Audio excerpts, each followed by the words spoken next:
Welcome to our channel. Today we how to activate Bitwarden Send and self-destruct links step by step clearly. To activate Bitwarden Send, log into your Bitwarden account. Navigate to the Send section from the sidebar. Click on the Add Send button. Enter a title for your send. Input the content you wish to share securely. Set a retention duration for how long the send should be available.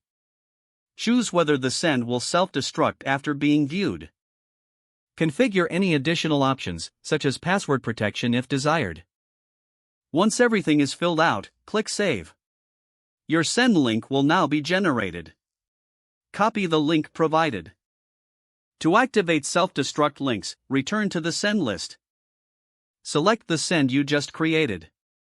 Edit the send settings to ensure self-destruct is enabled. If prompted, confirm your change.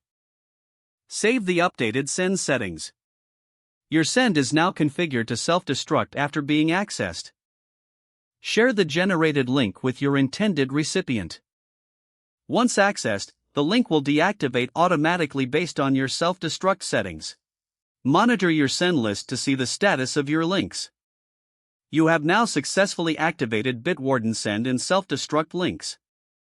If the page does not load, refresh the browser or try again in a private or incognito window. Make sure you are using the correct email address, then retype it carefully to avoid small typos. If your password is not accepted, use the reset option and create a new strong password you can remember. Check your spam folder for verification or security emails, then complete any requested confirmation steps.